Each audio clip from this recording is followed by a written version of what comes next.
Hello everyone, welcome to the first video on a new series that I have, which basically explores creepy Roblox games or cult-like Roblox games. Now the reason that I wanted to explore this is because I have a great interest in these sort of practices within such a kid-friendly game, but underneath it can be more sinister than that. Roblox has a lot of underlying cults people don't even know about, and creepy things that go on that slip through the cracks.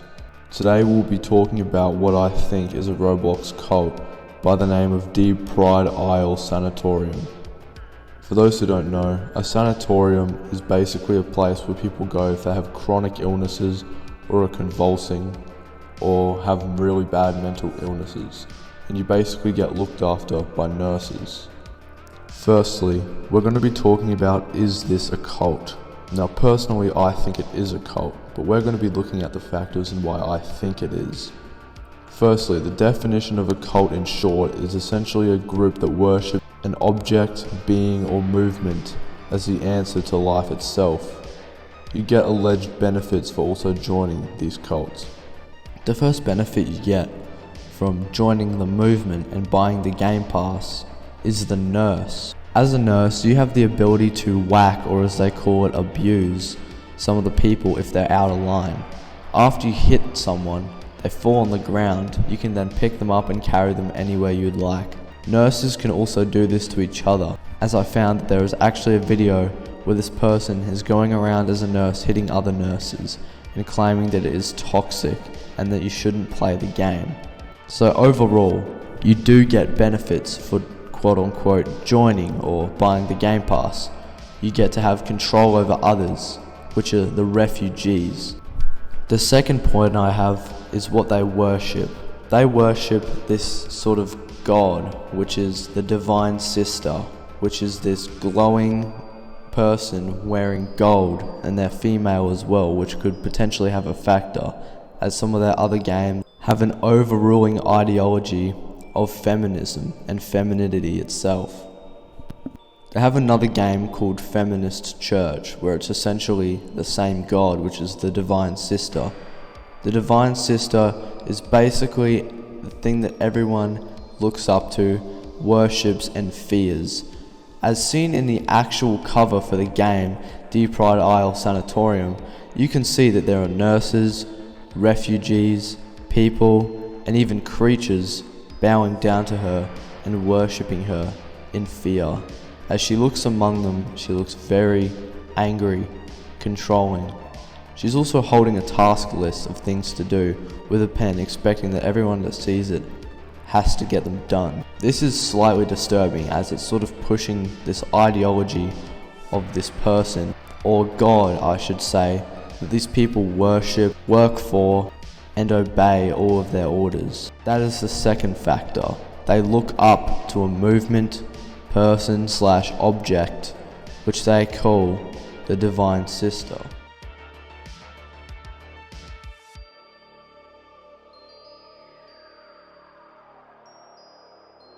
As researching this game can be relatively hard due to the fact that you have to discover most of the things in game to actually talk about, I found this article or post on Reddit, as you should say, how their little brother was playing the game, and he talks about it in this thread. Hello people, I believe I made an interesting discovery while browsing on Roblox with my little brother. I stumbled upon a weird looking server called the Pride Isle Sanatorium. It looked weird and awfully like a cult. Weird staff members dressed like nurses with crosses on their staves. Bunkers and generally weird locations and items including some holy water, thing that they have to keep promising.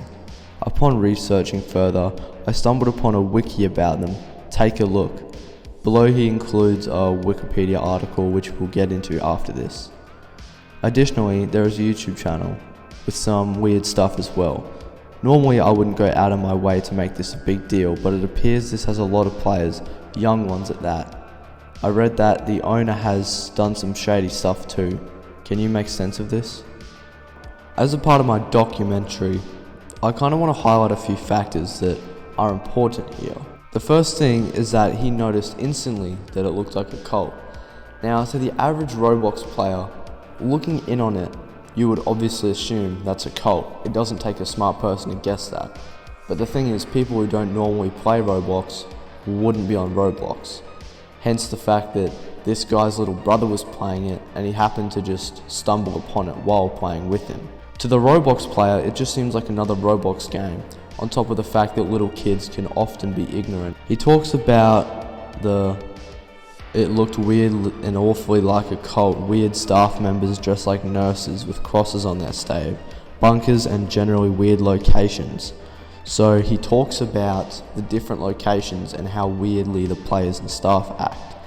And this would obviously be a fair assumption, and this is very good to leading towards the point of my video, that I am not the only one that thinks this is a cult. He then includes a Wikipedia article which is in the midsection of this post, and I clicked on it and it led straight to just the Roblox game on the Roblox website. But then when I typed up Pride Isle Sanatorium wiki, the first thing I found was a Wikipedia article, and it was basically a description about the whole game and new things that they've added and what it's about. So there's a whole story going on where one of the villages got bombed and they rebuilt, and there's a bunch of different stories, but that would be overcomplicating. And another thing I would like to mention is at the end, he says, additionally, there is a YouTube channel with some weird stuff as well. I wouldn't go out of my way to make this a big deal, but it appears that a lot of players, young ones at that, I read the owner has done some shady stuff. So, when he says the owner has done some shady stuff, I started to think to myself, well, what did the owner do? I then went to the Wikipedia article and found that in a section, it says this: it has recently been content deleted by Roblox moderators for violating Roblox TOS, mostly because of its gore and cannibals. Now when I saw that, that reminds me of the other game that they have, which is like, yet again, the whole thing where they worship the Divine Sister, except it's more of a tribe than a sanatorium. The tribe is essentially a cannibal tribe, but that isn't for today's video. The shady thing got me interested, and a lot of people would obviously describe cults as very shady. So does this look further than Roblox itself? Or does it just remain some cult activity on Roblox? Here's where I started questioning myself, because there's no way that they would have a Roblox cult in real life, would they? People have left comments on this Reddit thread, which I think are very important. Let's read some of those comments. But when you find out that the real purpose isn't actually a cult and something far more sinister. Below someone puts, they were formerly known as the Sister Covenant and posed as a welcoming space for the LGBTQ+ community with religious tones. I joined at one point to investigate, and it was, to say the least, very screwed up. People were being thrown into pits, quote unquote sacrificed, and even more. The leader was known as Olivia, but has been banned, as well as TSC, but I think that they came back as Pride Isle Sanatorium, and her new name is Valindra from what I can tell. Some have claimed that Valindra is actually an older man trying to prey on unsuspecting children, but I don't know what to think of it. I will try to investigate and see what I find. Will update ASAP. Someone else said, the rabbit hole is deeper. I will investigate further as well. Now here's what I find interesting. When you look at the game, and when I've said all this stuff about how it's a cult, and you sort of have to look into it to find it's a cult, that is aside from the main point of what it is. Yes, it is a cult, but that's what it's supposed to be. The game is designed to have these creepy underlying things, such as the disease you catch which turns you into a man-eating spider. Yes, this is an event that is held in the game where you get turned into a spider creature, run around and just kill people. It is disturbing for a Roblox game. Now normally I'd find that like a, cool concept, but this is a Roblox game, meant for kids. Roblox is meant for kids. So essentially there's this whole thing where it's like, it shouldn't be a kids thing, whatnot. People are just talking about the actual game. but no one is looking into what is deeper, such as the owner, the divine sister, the person that created everything, who goes by, well, two names, Valindra and Olivia. I then hit more about this thread and started looking at the discussion that these people were having. The first was essentially just the experience the person had while playing the game, which isn't important, but then I found update 2, which is I found this on the wiki page for Olivia. Olivia is the founder of the Sisters Covenant and Olivian Empire, and was the indirect cause for the creation of the Sisters Order and the Divine Sister made by Valindra, which may be her alt. She was known to be very sensitive to the comments about the Sisters Covenant and was biased against green Lego cats and his friend who once checked out her games. She was eventually banned along with the Sisters Covenant. However, her alt Valindra lives on and has created many other groups and games adhering to LGBTQ. Although references especially in Pride Isle Asylum Paradise and Isle Sanatorium are scarce. Some of her staff, mothers, also acted inappropriately. However, this is all I could find on her page, no other info, not even any trivia. Update 3. This is for Valindra. Notice how the writer of this page uses many pronouns for Valindra. Valindra goes by the pronoun goddess, him, or her. She is said to be gender fluid on her Twitter. For those who don't know, that's basically when you're like multiple genders. Valindra appears to have a demon tail as his YouTube channel's profile picture, the one at the top when you view the channel, which contains his avatar as one. However, his Roblox avatar does not have it currently, and no one is sure why. There were rumors that Valindra got password guessed when Olivia was still unbanned.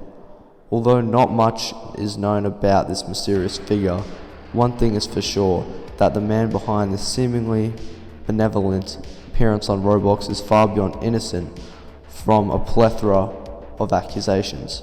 Her in-game account should be regarded, as well as her real-life persona, is a he.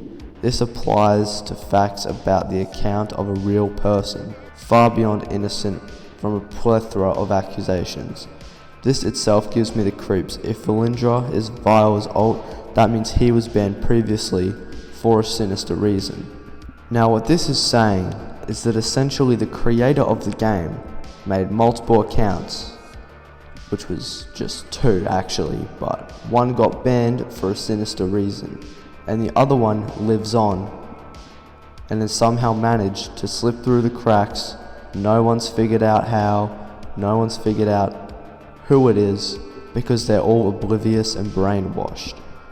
Now, I don't want to really take down any of it or even go up against it. This is just for more awareness. But if it keeps going on / getting worse, something may have to be done about it, as their cult-like activities don't even match the Roblox TOS and is somehow extremely popular, with even big names like Flamingo playing the game. Overall, the game itself is really creepy and not allowed on Roblox. Due to its creepy and cult-like nature, it makes for a really disturbing experience for anyone to play, and I suggest only play if I guess you have the guts for it or if you know what's coming up. I recommend just doing your research before getting into the game or becoming a nurse or any of that stuff. But thank you for watching this documentary, and I'll see you in the next episode.